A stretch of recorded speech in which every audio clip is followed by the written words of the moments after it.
Boa tarde.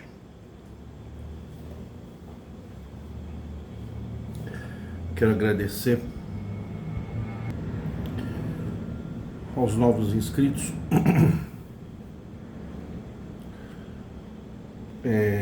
Eu fiquei surpreso, né? Porque o meu canal ele tem uma complexidade intelectual bastante específica, voltada para o mundo moderno, voltada para profunda reflexão e no sentido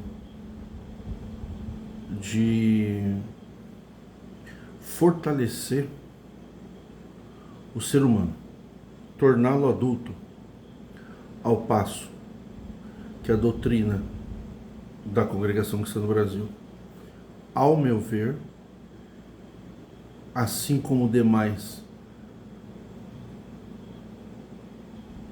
sistemas templários religiosos, tem por objetivo esses sistemas infantilizar de maneira permanente o ser humano. E o ser humano, ele precisa tornar-se adulto. Mas a congregação trata as pessoas como crianças, tomando as decisões mais importantes da sua vida no lugar da pessoa. Então, como eu estava falando, estou agradecendo. Fiquei surpreso, 300 novos inscritos, achei muito. Para um canal que preza pela individualidade, né? Pela qualidade, mas a gente fica contente, né? De ser humano, gente. Eu fiquei contente, achei bastante inscritos. E o sistema religioso, ele trata você com uma relação espiritual de Deus e um filho. Então, aquela relação pai-paternal. Então, tudo que a gente vai fazer, a gente precisa de uma intervenção do Papai Celestial. Vou dar pausa por causa do avião. Papai, posso ter uma relação sexual com uma moça que eu gosto? Ou vice-versa? Mas eu não estou falando de casamento. Eu amo ela, a gente está apaixonado, a gente é jovem, mas a gente não quer casar agora. A gente quer ter uma intimidade responsável. Não estamos falando de libertinagem e nem de drogas, né? Que a fama do desobediente da doutrina da congregação é que ele é puteiro, libertino e drogado, né? Já se foi o tempo que a gente era condenado a mendigo, né? No meu tempo, há 200, 300 anos atrás, nos anos 80, falava que a gente ia ser mendigo. Me parece que agora com o advento da internet não se fala muito em mendigo, né? O que também é uma aberração, uma pessoa que fala do amor de Jesus chamar uma pessoa de mendigo, né?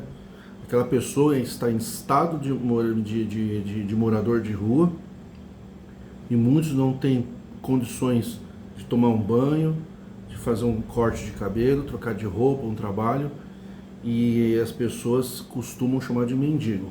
Nós do Ministério Adamita, ou do Ministério da Reforma, nesse trabalho nosso, nós não chamamos as pessoas de mendigo.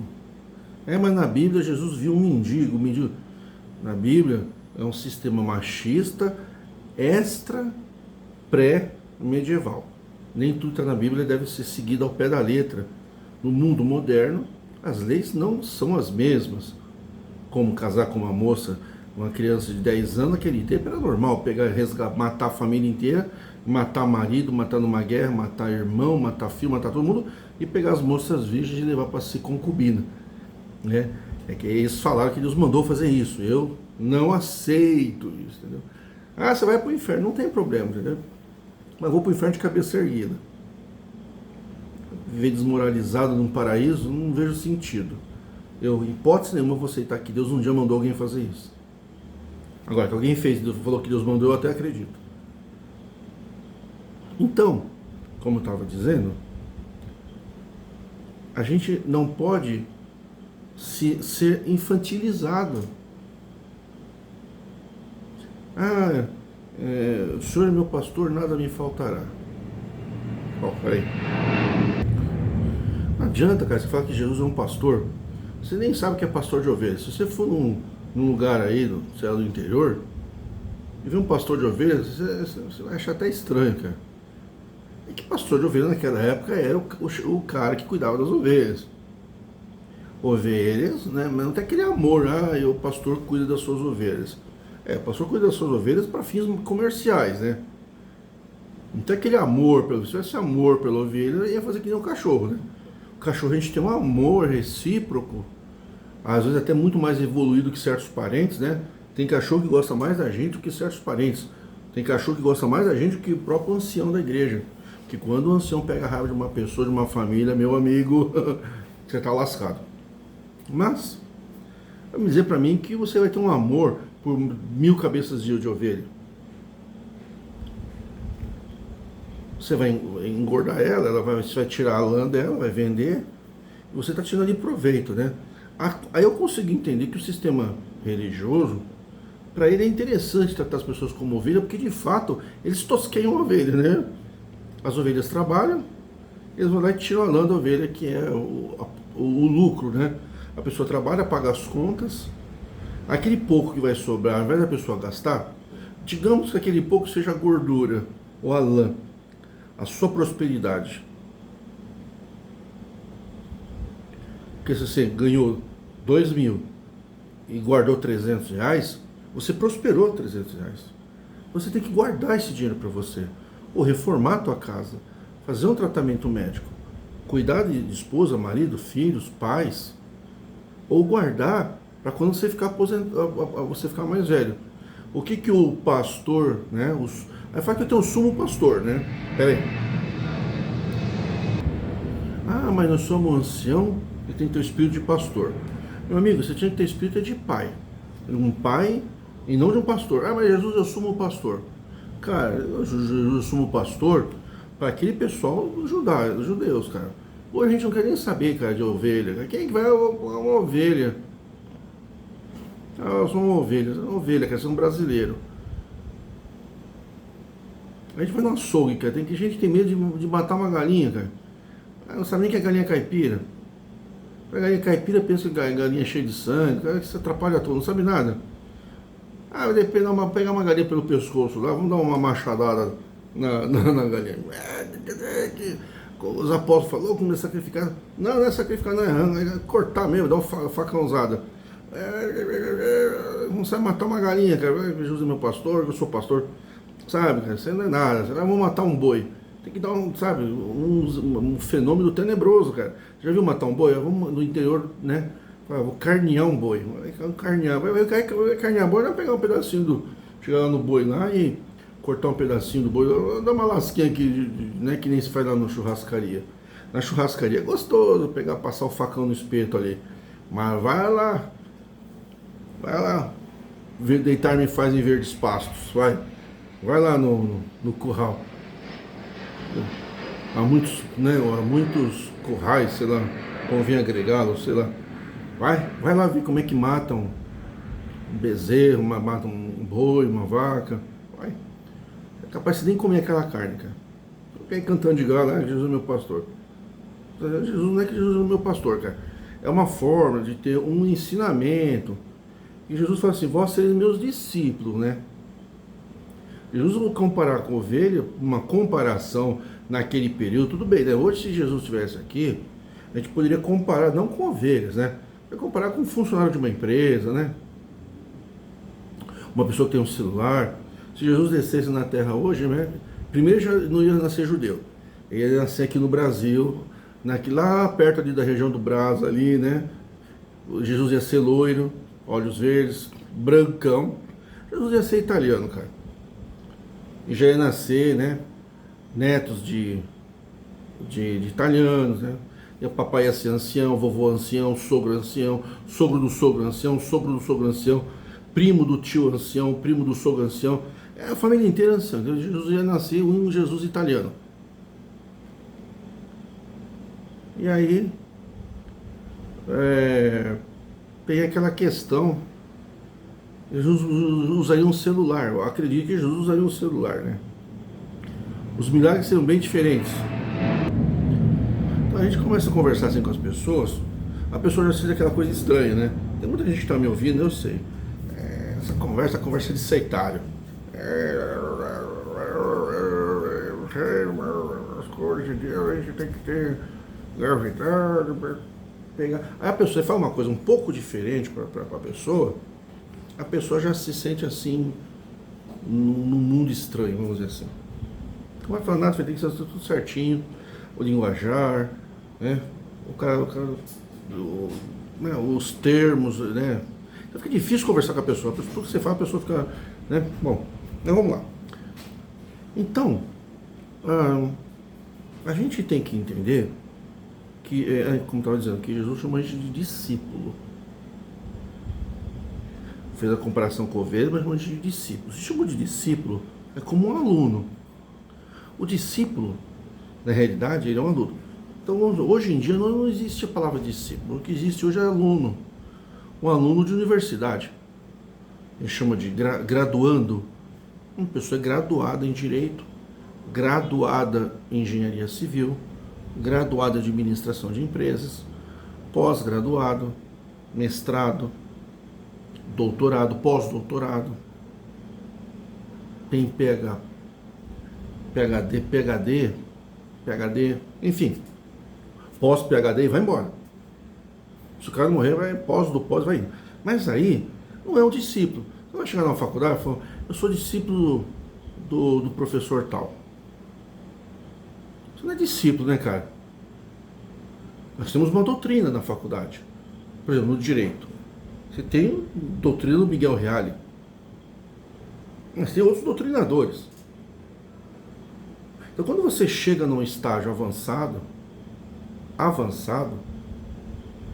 você tem que chegar num doutorado. Se você é um discípulo eclesiástico, né? Se você é um graduado ou graduando, que é o chamado discipulado, a pessoa tem que passar por discipulado.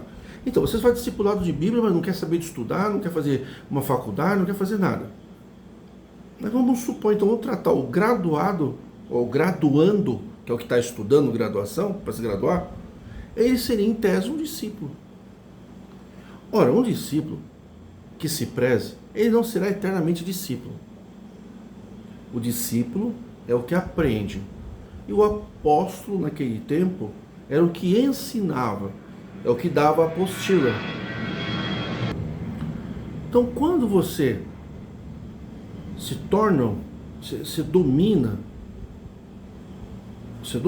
uma matéria, aquele tempo chamava de apóstolo. Em outras religiões também tinham. Nos dias de hoje, você é um graduado.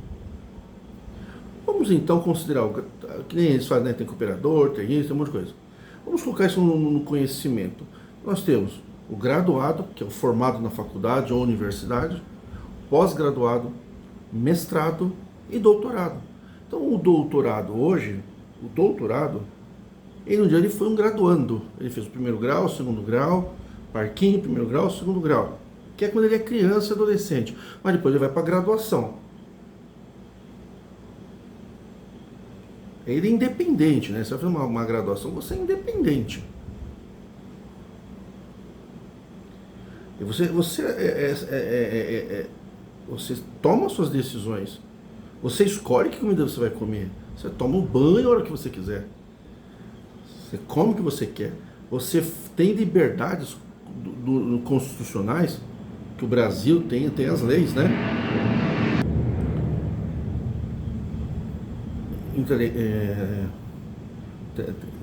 Quando você é criança, depois você tem a fase de ser adulto, que em tese seria um doutorado, seria uma espécie de um apóstolo.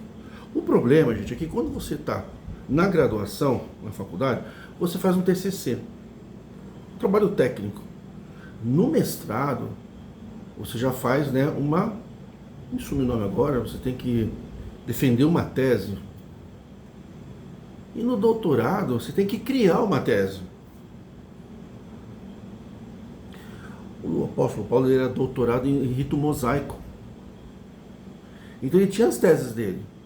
E ele já quis entrar para o cristianismo direto como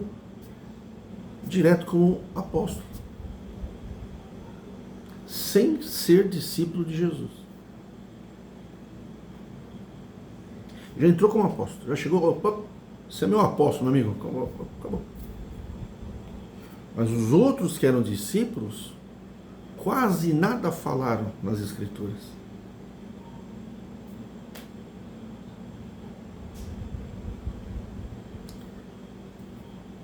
O que eu quero dizer para vocês é o seguinte: que toda pessoa que se torna um discípulo, ele aprende, mas ele tem que se desenvolver. Ele não pode ficar o resto da vida repetindo a oitava série. Quantos anos você está estudando? Eu estou 20 anos estudando. Que série você está? Eu estou na oitava série. Quantas vezes você repetiu? 20 anos. Mas pera um pouquinho, você não passou de ano para o segundo grau? Não, a gente não pode querer ser muito, a gente tem que se contentar com um pouquinho. E aquele cara que está lá no púlpito lá? Ele já está na graduação, já está ali no mestrado ali. E você? Não, nós somos discípulos eternamente. Porra, não tem condições, cara. E aí é que eu digo para você, quando você está na fase do aprendizado, seja no mundo eclesiástico, como discípulo e um apóstolo, nós podemos ter um apóstolo hoje em dia, aquele que entendeu bem as palavras de Jesus e consegue, com muita sabedoria, e falar as palavras de Jesus. Não fica falando para Davi, Sansão, não. Palavras de Jesus. Aí você pode ser um apóstolo, pode ser um ensinador, que a gente costuma chamar de bispo, de ancião, de pastor, né? Reverendo. Equivaleria a um apóstolo. Entendeu?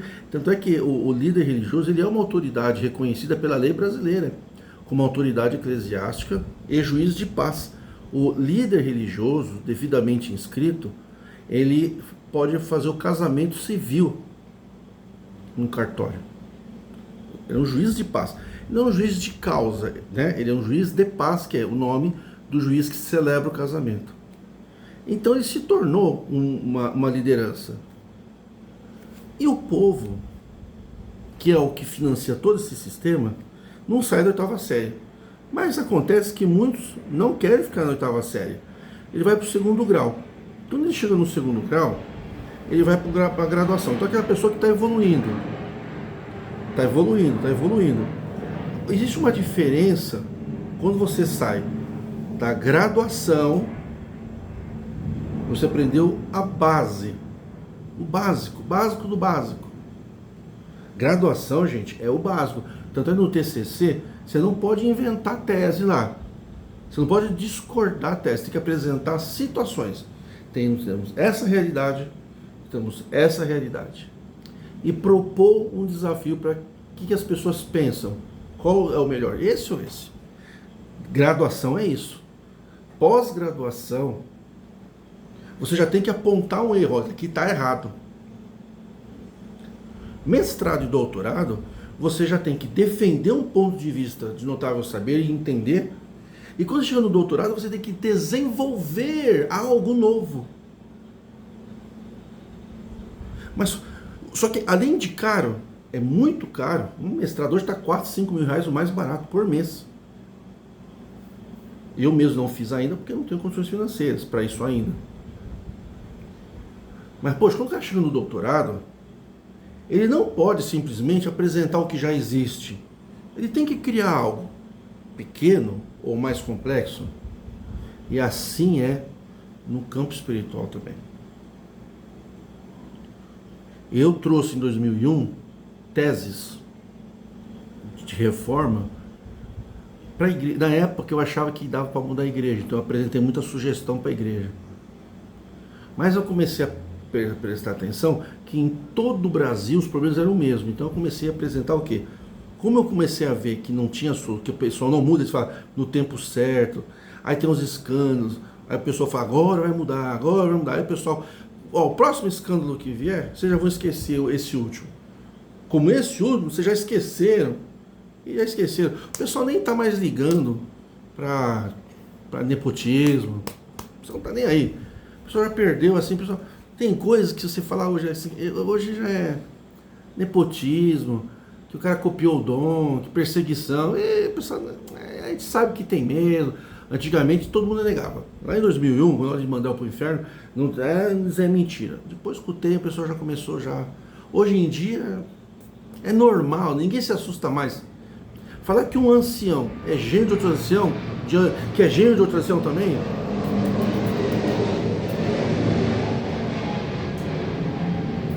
É por isso que eu não gosto de me comprometer, porque eu posso defender um ponto de vista, mas não preciso me embaraçar com relações pessoais. Tem coisas que eu acho errado, acho certo, e tem coisas que eu acho errado. Não é porque eu acho que uma pessoa faz parte de um sistema de nepotismo que eu vou deixar de defender um ponto de vista meu jurídico, por exemplo. Agora, você não pode chegar no doutorado e ser proibido de apresentar uma tese de doutorado ou um livro.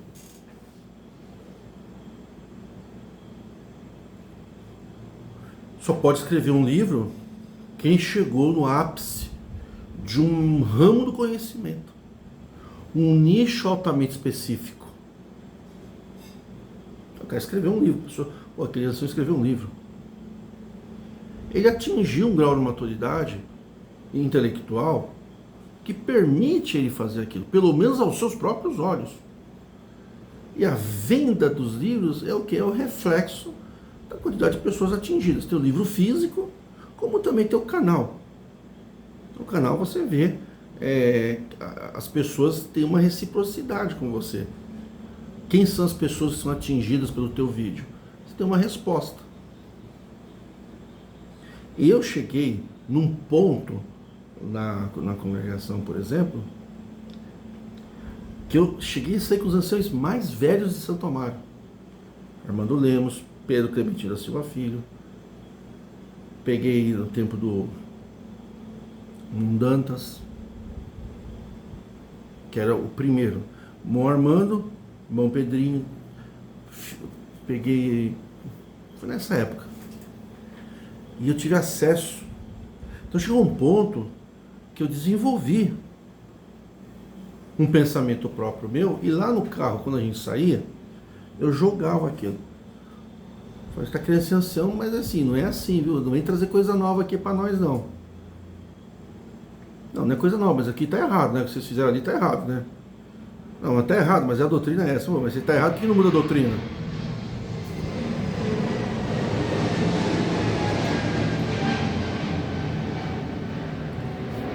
Isso foi nos anos 90, tá, gente? De 1985 a 2000, 2001. Eu tinha de 15 a 31 anos, eu saí com o ministério. Eu desenvolvi o meu pensamento sólido, tanto é que eu defendo de maneira igual há 24 anos, não me desviei. Eu amadureci, mas não me desviei. Mas eu amadureci bastante. E eu quis pregar isso que eu faço aqui, eu quis pregar lá dentro. Irmão, agora já estou pronto para ser ancião, né? Eu era novo. Pronto você tá, mas você não pode pregar essas coisas, cara. Não tem condições, mas é necessário. Aí, meus amigos, aí degringolou tudo. Mas eu tinha uma certeza, eu não fui chamado para o ministério por uma série de motivos. Eu sei todos quais são. Mas eu pensei, eu tenho certeza do que eu estou falando. Eu levei para o Mão Paulo no Jardim Paulista, falei lá uma hora mais ou menos o que eu pensava, e falei, fala o que você está pensando. Olha, perante Deus, perante que eu quero que minha voz esteja viva, que Deus dê a oportunidade a gente não pode jurar, mas a gente pode invocar uma testemunha em nome de Deus. Por Deus do céu, ele falou, você está com uma sabedoria hoje de apóstolo. Você poderia trazer uma grande mudança dentro da igreja. Mas primeiro que não vão te aceitar. Você acabou de estar divorciando. Você está falido. Você não tem nome. Você não tem um padrinho. Teu padrinho morreu. Que era o irmão Pedrinho. Mas ele não ia segurar esse abacaxi. O abacaxi é muito pesado nisso. Ele não ia segurar esse abacaxi, jogar 40 anos de ancião, quase 50 anos de ancião, na lata do lixo para ouvir as tuas pregações. Então não tem, você tem que ficar esperando Deus revelar para os cabeça branca. Ele falou exatamente assim, para os cabeça branca. O irmão Paulinho tinha uns 60 anos na época. sei lá, 60, 70 quase. Um tempo de grande vigor. Mas, irmão Paulinho, eu quero pregar isso aqui. Ah, então, você escolhe. Ou você prega, que o Pedrinho te deixou você bem recomendado. Você pode congregar numa cidade do interior. Ninguém vai te proibir de pregar. A doutrina da congregação. Se ligarem para mim, eu vou falar, não, nós temos boa recomendação. Então a história é bem diferente, que falaram que eu queria ser ancião. E não, eu poderia ser um ancião. Eu tinha bagagem para isso. Assim, eu ia passar um problema, eu já estava me divorciando. Eu teria que ficar casado numa situação que a gente não queria ficar mais. Por quê? Porque a gente casou, eu tinha 21 anos de idade. Isso é uma coisa que eu não aprovo da igreja, incentivar pessoas com 20 e poucos anos a casar. A maioria do pessoal do meu tempo de juventude, mais da metade divorciou também. Não adianta nada. O tempo vai amadurecendo. E aí, eu teria que manter um casamento falso e pregar coisas que eu não acreditava. E outra coisa, tinha que tirar o meu canal do ar, né? Já estava começando assim, já. Quando você começa a ser xingado, você fica famoso, né? Quanto mais xingado, mais famoso. Aí eu falei, não, então vou ficar com o meu canal mesmo, tá tudo bem. Me divorciei, caí na língua do povo, massacrado violentamente. Violentamente, gente. Só Deus sabe o que eu passei. Mas estou no meu doutorado daquilo que eu acredito. E eu sei que essa doutrina de vida, aonde? Você não pode dar uma arma na mão de uma criança. Ao invés de você só preparar a pessoa biblicamente, você tem que fazer aquela pessoa se tornar uma pessoa melhor. Por isso eu não sou contra os estudos bíblicos. Eu sou contra você pegar um cara totalmente despreparado, fariseu, orgulhoso, arrogante, cheio de vaidade, e dizer para ele que ele está com uma versão certa da Bíblia. Tanto jovens quanto mais velhos. Porque ele se torna um arrogante. E esse arrogante, ele vai trazer grandes prejuízos naquele grupo. Ele vai querer ser mais do que os outros, ele vai se tornar uma CCB. E eu sempre preguei, nos meus 24 anos que eu estou, que você tem que se tornar uma pessoa melhor antes de você ter a posse de arma, que é o que? O conhecimento bíblico. A gente precisa de uma igreja bíblica. Mas você é um arrogante. Você está no canal dos outros para xingar quem não concorda com você. Você sabe que uma pessoa fala a verdade, mas se ela não aceita a Bíblia na inteireza da Bíblia, mesmo que, por exemplo, eu aceito as palavras de Jesus. Eu não estou dizendo que os outros são falsos, só que eu não quero ler. Não quero participar disso. Eu quero ler as palavras de Jesus e ficar no meu canto. Não quero gente gritando comigo, não quero berraria. Quero consciência e tranquilidade, que atinja uma parte da minha vida, não toda a minha vida religiosa. Eu quero ter uma vida humana, uma vida de cidadão, quero ser advogado, quero ter minha profissão, como tem pessoas por aí que também querem ter outras profissões. Eu não quero ficar preso na religião, falar só de Deus, só cantar hino. Eu quero ouvir uma música que eu gosto, um flashback, eu gosto de, sabe, uma comida, eu gosto de uma música, eu gosto de um restaurante com música ao vivo. Eu quero ter minha liberdade, estudei para ser advogado, sou pós-graduado. Eu quero evoluir, eu quero ter acesso a lugares melhores. E não é só lugar religioso. Eu acredito que o meu pensamento bateu com o pensamento de muita gente. Não é que eu ensinei. Na maioria das vezes, quem tem essa simpatia com o que eu falo, é porque pensa também. Eu não sou melhor do que ninguém. O Adão é o enviado de Deus. Eu não sou enviado, cara. Nós só estamos se encontrando aqui. Aqui ninguém sabe mais do que ninguém. Eu sei algumas coisas, mas tem coisas que eu não sei. Tem coisas que vocês só vai, eu não tive essa sacada aqui, e o cara teve. Uma coisa é você montar um lugar onde você vai ensinar. Vou ensinar a Bíblia, o nosso conhecimento do irmão, hein? Aí ele é o todo-poderoso, ninguém pode discordar dele em nada. Aí ele se torna o quê? Um absoluto.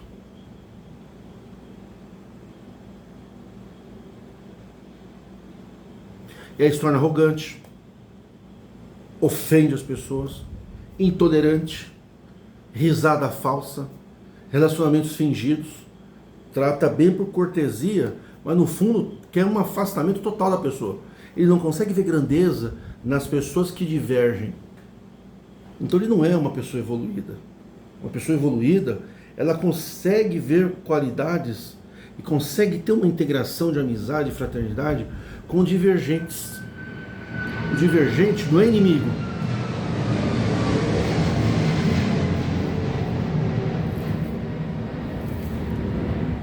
O divergente não é um inimigo. Por exemplo, as crianças do Ministério do Brás. Aqueles anciãos, no entendimento como evolução como ser humano, eles são crianças. Se alguém discorda deles, eles começam a chorar, vai chorar para a polícia, vai chorar no processo. Eles não aceitam ser questionados. E quando alguém quer chamar atenção para um debate, para uma crítica, um debate de opiniões, eles fogem. Corre atrás da saia da mãe, corre atrás da perna do papai. Aí deixa que Deus toma conta, deixa que o papai do céu toma conta. Ó, o papai do céu, aí vai lá o papai do céu, bate no cara, né? Que vocês falam que Deus vai calar a boca do crítico, vai matar. Porque o cara é uma criança, então não adianta nada você dar um ministério de ancião para um cara que não tem as qualificações, não é só qualificações decríveis das palavras de Jesus, mas as qualificações éticas, morais, intelectuais. Nós não somos meros discípulos cristãos, meros religiosos, de qualquer religião que seja. Você não pode vir numa bolha, eu, Jesus, mas ninguém. Não existe isso, cara. Você tem que ter noções de inglês, noções de espanhol. Agora tem que ter noções um pouco de chinês, principalmente falar inglês. Você tem que estar ligado com o mundo moderno. Tem que estudar.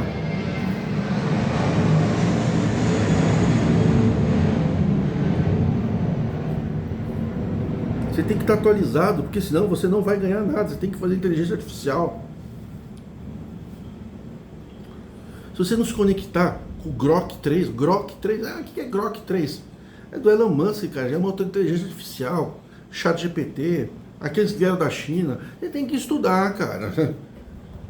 Se você não estudar inteligência artificial, robótica, robô, carros mecânicos, carro híbrido, carro elétrico, ônibus elétrico, você tá lascado, cara. Porque a taxa de desemprego está aumentando exorbitantemente. Então, não adianta você botar um cara, um ancião, um cooperador de jovens lá, uma pessoa mais idosa, para ficar falando com as crianças, cara. Que o menininho pode trazer o pedidinho de oração pro o bonequinho ancião lá, né? O cooperador de jovens é como, para criança, é como se ele fosse um anciãozinho para criança, né? Ele vai ser ancião porque ele é parente do ancião. E as meninas não podem. Pois aí é baixa moralidade, cara. Você falar que uma menina de 5, 6 anos, ela tem que botar um véu, porque tem anjos masculinos dentro da igreja, cara, invisíveis, ou que tem homens ali dentro, homenzinhos de 5, 6 anos, cara, crianças, tem meninos de menores de 12, crianças menores de 12, meninos de terninho, e as meninas têm que botar um vestidinho, um véuzinho, por causa da autoridade do menino ou do anjo que supostamente é masculino. Porque se o anjo fosse feminino, não precisaria, né? É a menininha de 8 anos de véuzinho. Ai, que bonitinho. Então, você está ensinando o desvalor da menina de ter idade. Você já está 30 anos ouvindo isso daí. Agora que você se tornou mãe, você vai passar isso para o teu filho. Vai acabar com a oportunidade de ter um lar, sabe, evoluído. Como os filhos dos anciãos. Os filhos dos anciãos estudam em boas escolas. Eles são pessoas, eles não estão nem aí para a congregação, a maioria. Vocês podem ver, filho de ancião, eles não têm medo dos anciãos. Eles sabem que aquilo ali é só uma fachada na igreja. Eles não são seres especiais. Lá dentro da casa, da família, é que eles sabem quem são. Falo que eu convivi, casei com meu primeiro casamento, com uma filha de um cooperador. Na igreja era uma maravilha. Quando eu vi as coisas lá dentro, eu falei, porra, né? Não é assim tão simples. Não é. Então, eles não estão nem aí, a maioria não está nem aí. Ah, quando você não proibiu, vai, faz igual. Você viu a saudosa irmã Espina? Ela estava no meio só dos anciãos. Ela usava joia, não estava nem aí. Vai um organista pobre usar uma joia, corta a liberdade. Quem é mesmo do ministério não está nem aí para essas baboseiras que eles jogam no povo. Sabe que é conversa mole, que é só para controlar o povo. Então eles ficam de fora, não. Eu sou de família de anciãos, aí é para quê? Entendeu? Às vezes estão uma porradinha ali, mas eles nem estão ligando. Vocês pensam que eles estão ligando? Vocês estão enganados. Que eles conhecem o lado obscuro do pai, lá dentro de casa. Que a Irmandade não conhece. E a gente, de maneira que nós não podemos passar o resto da nossa vida como crianças.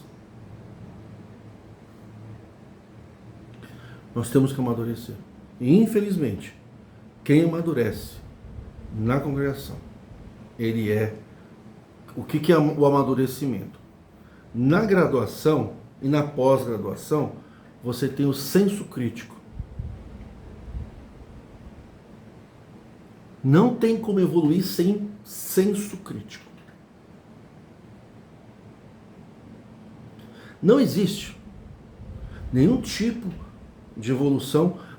Até os animais, cara, o leão, o tigre, a onça, eles também têm, dentro do mundo animal, um senso crítico. Eles sabem calcular a velocidade que a presa vai pegar, se dá tempo de pegar, se aquele animal está sozinho, ele está em...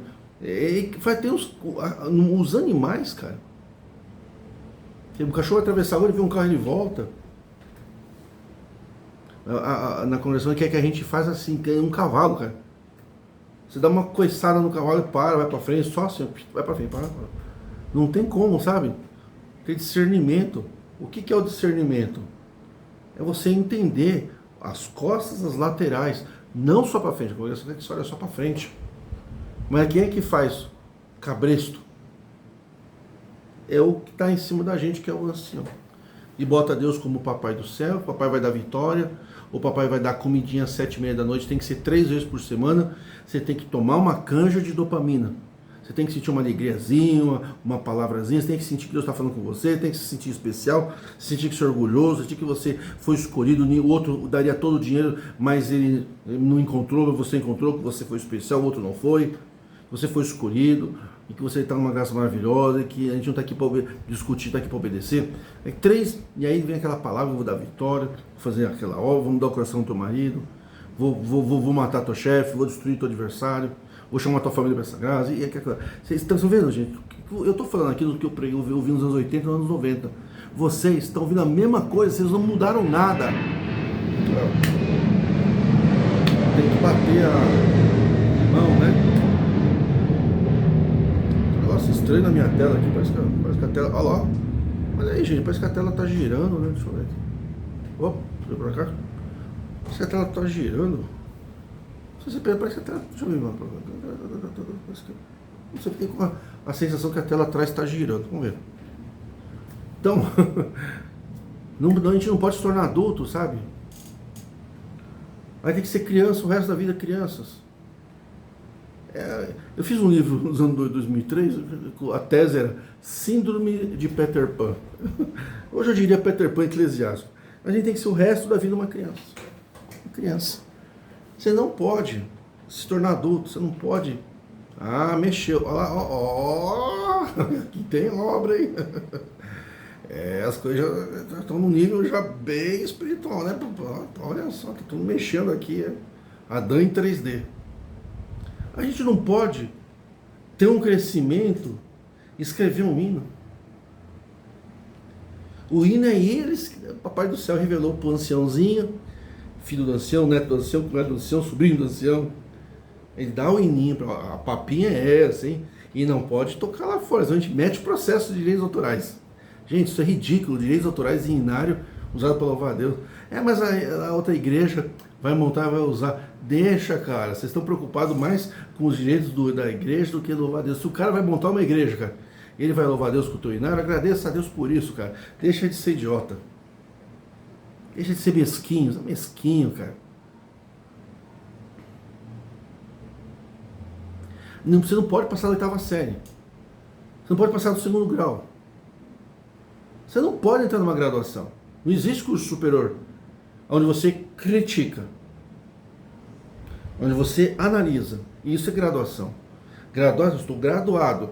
Eu sei que as possibilidades não é uma só, não é só um caminho, não é só vestido. Também tem calça decente. Não é só uma liderança que faz hino. Tem pessoas também gabaritadas. Não é só aquele cara que sabe reger. Todos podem reger uma vez por vez, um rodíziozinho entre todos. Não é homem e mulher tocar junto, não é bagunça. É possível ter uma ordem igual às grandes sinfônicas, homens e mulheres tocam bem. Então existem possibilidades, não é só uma possibilidade. Você começa a se graduar. Você quando começa a se graduar, você já toma um pé na bunda porque você já está dando opinião. Você não pode se graduar no Ministério de Ancião. Se você é ancião e se você brilhar um pouco mais, então vai brilhar de gritar, de pedir dinheiro o tempo todo. Escrever um livro, por exemplo. Gente, se um gênio de um presidente não pode escrever um livro, imagina vocês, que é soberano, é ancião, imagina vocês. Acredite se quiser, o meu vídeo hoje era para falar sobre o ancião escritor. E eu vou ter que então reduzir, porque eu queria chegar nisso. E eu vejo esse ancião como um apóstolo dentro daquela linha que ele desenvolveu. Porque quando você escreve um livro, você coloca você ali. Você é o orientador, você é o escritor. Você está conversando com o leitor. Você está transmitindo algo teu. Você pode até pegar uma palavra de Jesus, mas você vai dar o teu tom. Você vai dar o teu tempero, a tua visão, a tua interpretação. Nós temos na Bíblia o Evangelho de Jesus segundo São Marcos. Mas a gente pode ter o Evangelho de Jesus segundo o irmão Adão, segundo o irmão tal, segundo a irmã tal. Pegar aquelas palavras de Jesus. Mas eu não andei com Jesus. Sim, você não andou com Jesus. Mas você pode pegar aquilo que você entendeu de Jesus, escrever um livro, fazer um canal, fazer uma música, um louvor, se desenvolver. Na congregação você não pode se desenvolver. Você não pode se desenvolver um pregador. Pregador é quem Deus revela para o ministério. Nós sabemos que isso é uma falcatrua. Não vai me dizer que a congregação é regida pelo Espírito Santo. Onde tem nepotismo, tem a vontade do homem. Se tem a vontade do homem em colocar no ministério só quem eles querem, a doutrina só que eles querem, e o povo não é ouvido para nada, a não ser coleta, essa obra não é uma obra de Deus, é uma obra de homens. Que na obra de Deus, todos nós somos valorosos. Não somos soldados valorosos. Nós somos filhos de Deus valorosos. Não estamos aqui para lutar como um soldadinho para morrer na guerra. Da nossa vida no exército para lutar pelo Estado, morrer, e eles ficam lá fazendo o quê? Mas nem homenagem fazem para a gente. Você trabalha pela congregação, ninguém te dá homenagem de nada. E o que eu quero dizer para vocês, aos meus olhos como advogado, na concepção do direito eclesiástico,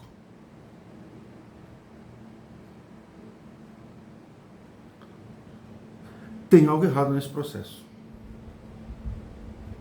Primeiro, dizer que um ancião quebrou uma norma me parece bastante simplório.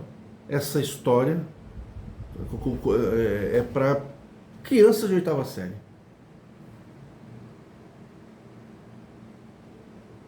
Mas vocês não enganam os graduados.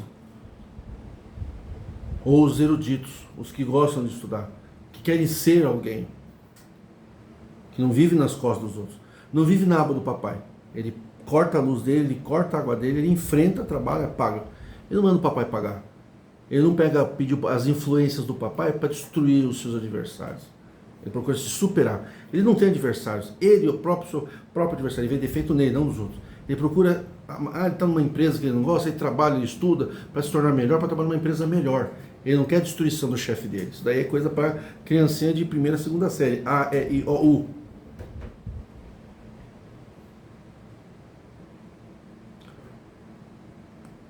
Quebrou a ética ministerial, o código de ética. E eu pergunto, vocês também não quebraram o estatuto, o código de exclusão de membro? Porque ele sim seria, teoricamente, né, ali houve uma exclusão ministerial. Só que eu vejo vários pontos falhos. Primeiro, eu não percebi que houve o cumprimento do que está estabelecido na cláusula de exclusão de membros e julgamento de casos, que é dado segundo a nova atualização dos últimos tópicos, dos últimos anos, coisa também que foi pregada na reforma em 2001, até 2, 3 anos atrás estava pregando a mesma coisa, vocês mudaram depois de 20 anos pregando isso. Aí eu vou falar agora que Deus revelou para vocês.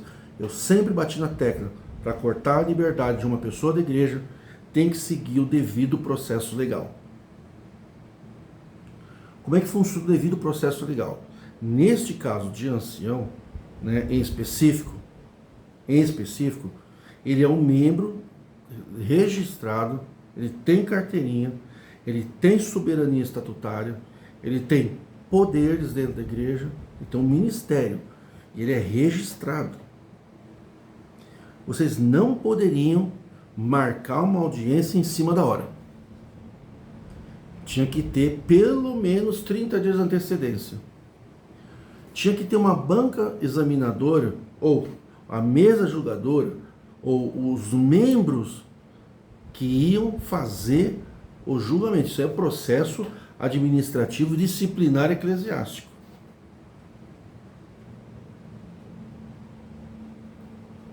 Processo administrativo disciplinar eclesiástico que pode levar o ancião à perda do ministério. Tudo bem, mas vocês têm que nomear quem é a mesa julgadora, quem é a junta que vai julgar, quem são os membros que fazem parte daquela turma, daquele conselho deliberativo. Quem são? São os anciãos tais, tais e tais. Aí vocês têm que notificar por escrito, com um registro,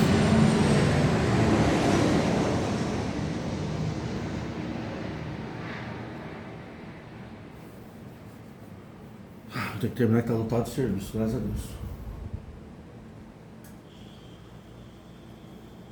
Tem que haver uma notificação com pelo menos 30 dias de antecedência, pelo menos. O nome de quem vai participar do julgamento para ver se não há suspeição.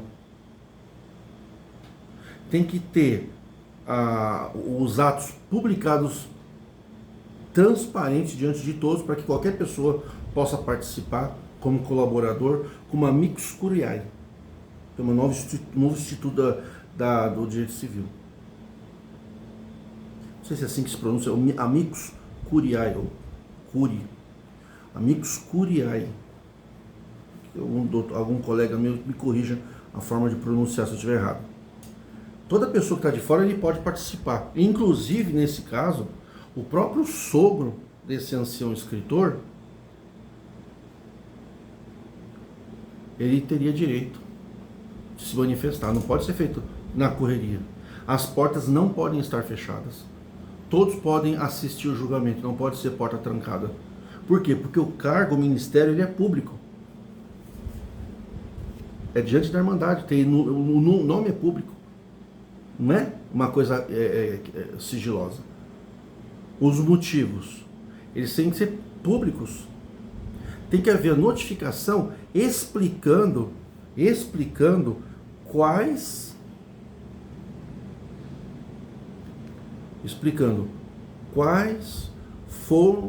são os motivos da acusação para instauração. Então, a defesa prévia. Nós vamos instaurar um processo. Antes de instaurar o processo contra o irmão, a disciplinar, administrativa disciplinar eclesiástica de igreja, nós vamos te apresentar o prazo para defesa prévia. Na defesa prévia, a pessoa é notificada, dá tempo de ela correr, tirar informações. O advogado, tem que nomear advogado. Se é advogado, pode se defender sozinho. Que não seria o caso, daí era bom ter um advogado. Ia se trazer na defesa prévia, antes de instaurar, que é a defesa prévia, nome de outros anciãos que escreveram o livro também e não foram punidos. E aí nós temos o princípio da isonomia. O princípio da isonomia é onde todos têm o mesmo direito. Como já fazem mais de 5 anos, pelo menos, que outros anciãos escreveram o livro e ninguém se manifestou contra, esse ancião, por força de lei, ele tem o direito de se manter no ministério, baseado no princípio da isonomia. Anciães fizeram livros e não foram destituídos. E aí vamos supor que o ministério decida, ainda assim, mesmo você falando isso, nós vamos instaurar o processo de suspensão disciplinar. Processo disciplinar administrativo. Aqui já caberia um mandato de segurança. e mostrar para um juiz de direito de outro tribunal, de Justiça, que eu, e chamar para testemunhar, prestar esses esclarecimentos, esses anciãos que escreveram no livro. Chamar os presidenciáveis para que todos esclareçam para o juiz por que eles não foram e esse é. Já acabaria o mandato de segurança. Mas vamos supor que o ancião decida seguir o processo e tentar, na diplomacia, resolver. Aí tem que fazer um recurso para uma outra banca julgadora. Tem uma junta de recursos. Eu tenho que saber quem são os julgadores. Eu posso pedir a suspeição. Tem ancião que está ali, mas ele não pode me julgar por causa disso. Eu tenho o direito de apresentar um incidente de suspeição de um julgador. E eu tenho que esclarecer. Olha, embora não foi aceita a minha defesa prévia, eu reitero meu pedido de que tais e tais anciãos tiveram isso. Nós não temos previsão para isso ou para isso. O conteúdo é assim, fazer uma defesa. O conteúdo é sobre isso e tal. Mas explicar que tem matéria julgada dentro da igreja. O que é matéria julgada? É matéria que transitou em julgado, foi determinado ou nem se fez nada, passou-se o tempo de questionamento. Aquilo se torna coisa julgada administrativa. E ele tem o peso. Nenhum ancião mais a partir daquele momento pode perder. E essa é uma conquista ministerial. E a Constituição trabalha no direito constitucional, trabalha sempre. Toda conquista adquirida ela não pode cair e voltar para trás. É uma conquista. Tudo que vai no sentido de conquista e ampliação de direitos, eles não podem fazer uma nova lei. Não, você tem agora, você não tem mais esse direito. Não.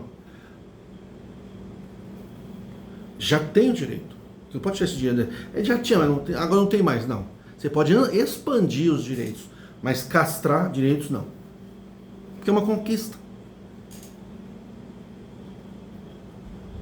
E aí tem que fazer um recurso. E aí, se o recurso for indeferido, tem que vir a fundamentação. Por quê? E nessa fundamentação, cabe a ação judicial, ou recurso em segundo grau administrativo, que é obrigatório. 2 instâncias recursais no processo administrativo. E o recurso administrativo tem que ser quem tem que julgar. Quem tem que julgar? Os mais velhos daquele estado. Ou a banca julgadora daquele estado. Tem que ser nomeado, tem que ser publicado em oficial, ou publicado em algum local que toda a Irmandade tem acesso, todo mundo tem acesso, público. Porque são motivos de interesse público. Como é que fica?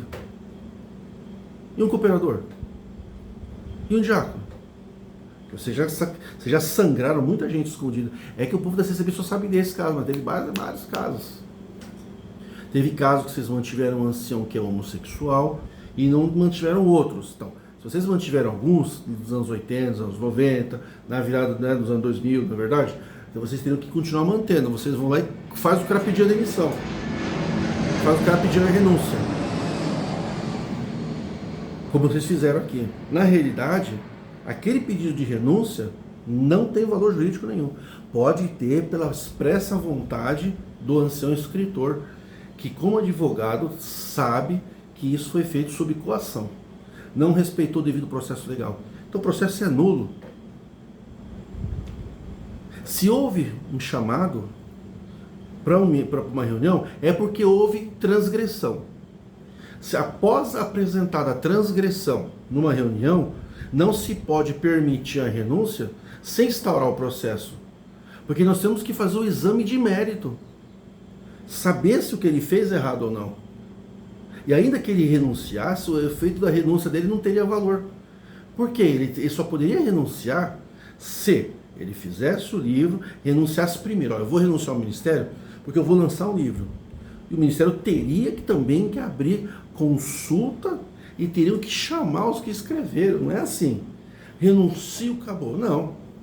Por que você está renunciando? Estou renunciando porque eu estou escrevendo um livro. Então isso não é motivo para renunciar. A não ser que tenha outro motivo. Ele não ia renunciar. Aí faz uma reunião e fala, ó, o motivo é o livro, você vai renunciar, e isso daí, gente, é coação moral irresistível. Por coação de imposição vertical, de comandantes, né, como se fossem homens divinos, pressionando, ao invés do ministério ter uma atitude de hombridade na pessoa de quem presidiu a reunião, hombridade jurídica, na acepção jurídica eclesiástica da palavra, ter postura, não tomar decisão sem um conselho de advogados presente para orientar, tomar uma posição, você não vai renunciar. Mas você não vai renunciar por algo que a gente está te acusando. Você vai renunciar? Não. Um homem sério, um homem probo na acepção jurídica da palavra, ele fala assim, olha, nós vamos instaurar um processo, porque se você for absolvido, todos poderão escrever na igreja. Então, como vocês são covardes, não são pessoas probas, na acepção jurídica da palavra, eclesiástica, tá? Não foram idôneos. Vocês permitiram que ele renunciasse, mas ele só renunciou quando ele soube que o motivo da reunião era sancionatório, era punitivo. Como o assunto era punitivo, para não ficar a culpa do ministério que cortou, então vocês fizeram o cara renunciar. Isso é uma manobra de coação moral irresistível. É que nem você mandar um cara assinar uma carta de pedido de demissão com uma arma na cabeça do cara. Ou você escrever uma carta lá e dizer que você que está se matando, está se suicidando, com uma arma ali. Aí você termina a carta, o cara dá um tiro, põe a arma na tua mão, fala, ele que se matou, não foi nós que matamos ele. Isso é de uma covardia. Isso, olha, só que a gente já sabe de vocês já seria o suficiente para vocês não sobrar um de pé nesse ministério. Porque até aqueles que são bons acabam se contaminando, porque é conservo de gente desonesta. Diga-me com quem tu andas e eu lhe direi quem tu és. Se você é um homem idôneo, você não pode continuar no ministério sabendo que isso daí não é idôneo. Ainda que o ancião tenha tomado essa decisão, e ele tem esse direito, e não me nomeou, nem me consultou, nem trocou e-mail, nem me conhece. Tenho certeza que está nem aí também na minha opinião. Mas como provavelmente somos, né, pessoas livres para opinar, eu sou um advogado, alguém me falou que esse irmão também é advogado. Se for, receba meus cumprimentos, meus protestos de elevada estima e consideração. Mas eu só acreditaria na renúncia se ela fosse antes de publicar o livro. Depois de publicar, depois do ministério chamar, apresentar a renúncia, está claro, está evidente que foi manobra coercitiva, de coação, de coação. Eu gostaria de que o irmão repensasse, se o irmão permitir o meu conselho, porque atrás da sua decisão tem um monte de gente que vai ser perseguido. E se for enfrentado isso, e dali a partir dali, que o seu irmão, né, é uma opinião minha, né? Opinião minha. Se um irmão que tem o prestígio que o irmão tem, prestígio, né? Porque o irmão é genro de ancião presidente, tem uma irmandade que te considere, te respeita. É um profissional, né? Pelo que eu entendi, é um profissional de alto gabarito profissional. Não tomar frente e falar, não, eu vou enfrentar. Ah, mas eu já escrevi a carta. Pede a nulidade. Porque todo mundo sabe, o Brasil inteiro sabe que houve uma coação para uma reunião que não estava marcada. Marcou de repente, não se nomeou os julgadores, não deu prazo para a defesa, não teve advogado, não teve nada.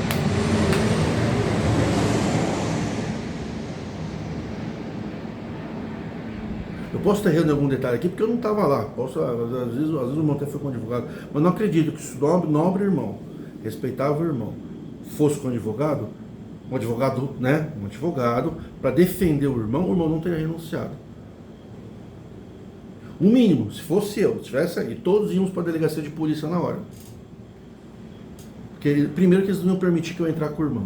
Eu ia ter que chamar a polícia. Claro, eu não vou ficar lá de fora, porque nenhuma porta pode ser fechada para o advogado que foi nomeado para uma causa. Nenhuma porta. Nenhuma porta. Cadeia, presídio, tribunal, nenhuma porta pode fechar. Para o advogado não existe porta fechada. Se o cliente deu a procuração, nem que ele estiver preso, incomunicável, o advogado pode entrar.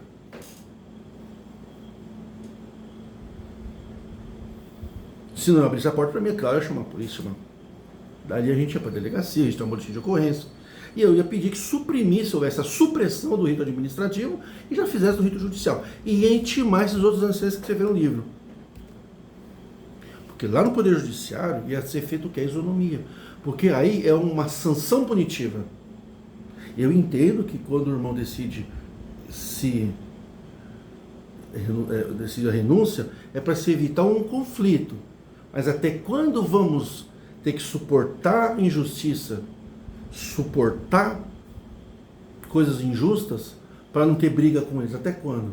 Se o irmão e outros tantos que estão passando perseguição no ministério, que a gente sabe que não é só o irmão.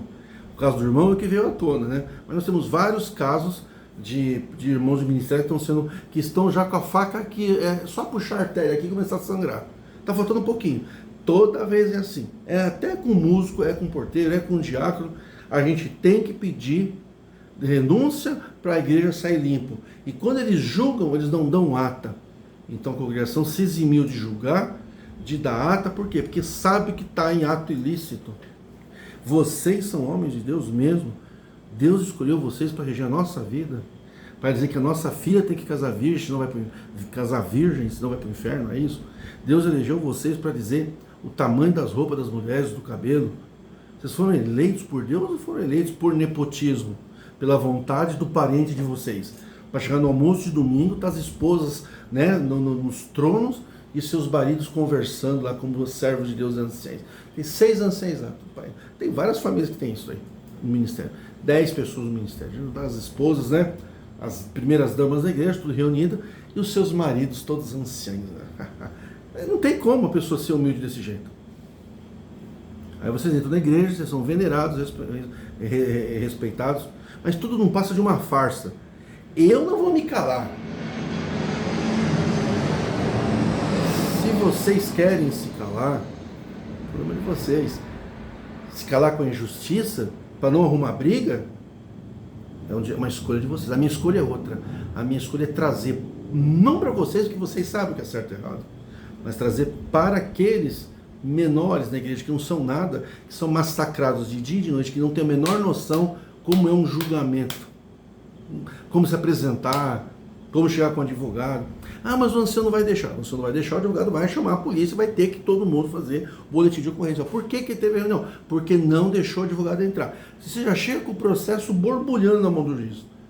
Já vem a comissão de prerrogativas da OAB, que vai chamar a comissão de prerrogativas da OAB, eu tenho direito de entrar. Não vai ser eu que vou chamar a polícia, vai ser a comissão de prerrogativas da OAB. Chega lá 2, 3, 4 advogados da OAB da cidade, vai chamar a polícia, vai todo mundo para a delegacia, fica lá umas horas lá, vai ser um escândalo, vai filmar, isso tem que ser feito, para acabar com isso, deve ser tudo dentro da lei, tá, gente? Não é assim gritar no meio da rua, não. Ou é parar de dar coleta, ou é enfrentar o gigante Golias, né? Na congregação a gente tem que sair correndo, e continuar sempre na 8ª série, sempre na 4ª série. Vocês não deixam a gente se tornar adulto, vocês não deixam a gente decidir a nossa vida sexual, vocês não deixam a gente decidir a nossa vida privada, onde a gente quer fazer, com quem a gente quer casar. Eu quero casar com uma mulher ali, vocês vão lá e cortam a liberdade da gente. Quero ir em tal igreja, vocês mandam pedir perdão. Entendeu? E assim, mas os tópicos mudou, os tópicos mudaram, os tópicos, mas na prática está pior do que nos anos 80.